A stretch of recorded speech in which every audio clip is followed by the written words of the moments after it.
प्रयागराजमध्ये महाकुंभमेळा सुरू आहे। त्यासाठी अनेक भाविकांनी नवी दिल्ली रेल्वे स्थानक गाठलं। संपूर्ण रेल्वे स्थानकामध्ये गर्दी होती। जिन्यावरच्या प्रवाशांना जागा नव्हती। प्रत्येक जण अडकला असतानाच चेंगराचेंगरी झाली आणि यामध्ये 18 जणांचा दुर्दैवी मृत्यू झाला। काही प्रवासी जखमी देखील झालेत। पाहूयात।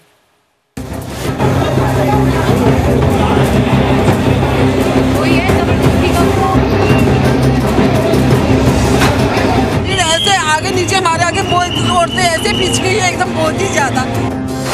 नवी दिल्ली रेल्वे स्थानकात चेंगराचेंगरी।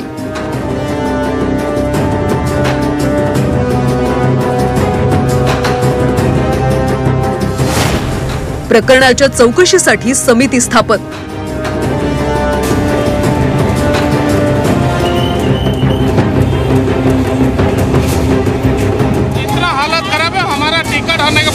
हम वापस जा रहे।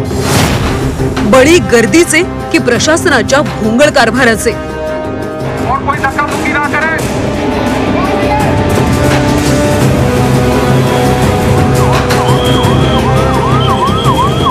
नवी दिल्ली रेल्वे स्थानकात शनिवारी प्रचंड गर्दी वाढली आणि चेंगराचेंगरी झाली। त्यानंतर समोर आलं ते मन विदीर्ण करणारे दृश्य। पायऱ्यांवर कपड्यांचा, चपलांचा खच, कुठे कुणाची बॅग तर कुणाचा डबा, कुठे कुणाची पाण्याची बाटली तर कुठे औषधांची पुडी। घरातून निघताना सोबत घेतलेल्या गरजेच्या वस्तू नवी दिल्ली रेल्वे स्थानकावर पडल्या होत्या। रेल्वे स्थानकाबाहेर रुग्णवाहिकांच्या रांगा लागल्या होत्या। शनिवारची रात्र 18 जणांसाठी काळ रात्र ठरली। त्यामध्ये 10 महिलांसह 3 लहान मुलांचा समावेश आहे। शनिवार रविवार इथे नेहमीच गर्दी असते, पण सध्या प्रयागराजमध्ये महाकुंभमेळ्याला जाणाऱ्यांची संख्या अधिक आहे। त्यामुळे आणखी गर्दी वाढली। गाडी 9ला येणार होती, पण गोंधळ झाला आणि फलाट क्रमांक 14 ते 16 वर ही दुर्घटना घडली। ये 9 बजे के आसपास हुई थी ये घटना। 9 बजे जो पुल है ना, इसके ऊपर बहुत ज्यादा पब्लिक हो गई थी और पब्लिक को बहुत कंट्रोल करा पुलिस ने, लेकिन पब्लिक इतनी हो गई थी कि लिमिट से ज्यादा वो संभाल ही नहीं पा रहे थे, इतनी पब्लिक आ गई थी। अब यहाँ दोनों तरफ गाड़ियां खड़ी थी, तो ऊपर पुल के ऊपर जो है वो भगदड़ मच गई। रेल्वेची उद्घोषणा झाली आणि मग प्रवाशांनी धावपळ केली, त्यामुळे दुर्घटना घडली असं काही प्रत्यक्षदर्शींनी सांगितलं। तर जिन्यावर एकाचा पाय घसरला आणि त्यातून ही दुर्घटना घडली असं सांगत रेल्वे अधिकाऱ्यांनी चौकशीतून नेमकं कारण समोर येईल असं म्हटलंय। दरम्यान या चेंगराचेंगरी प्रकरणाच्या चौकशीसाठी समिती स्थापन करण्यात आली। सीसीटीव्ही फुटेज ताब्यात घेतलं जातंय, तसंच प्रत्यक्षदर्शींचे जबाब देखील नोंदवले जात आहेत। आज सुबह से ही हम लोगों ने जांच शुरू कर दी है।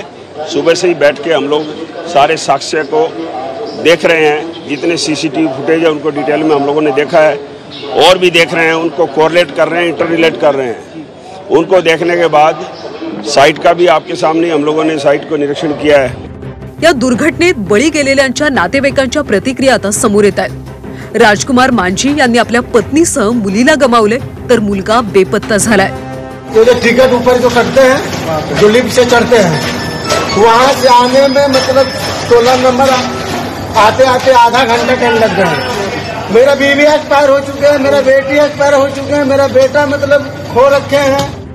मृतांच्या नातेवाईकांना 10 लाखांची मदत, जखमींना 2.5 लाखांची तर किरकोळ जखमींना 1 लाखाची मदत रेल्वे प्रशासनानं जाहीर केली। या चेंगराचेंगरीवर राष्ट्रपतींपासून अनेक राजकीय नेत्यांनी शोक संवेदना व्यक्त केल्या।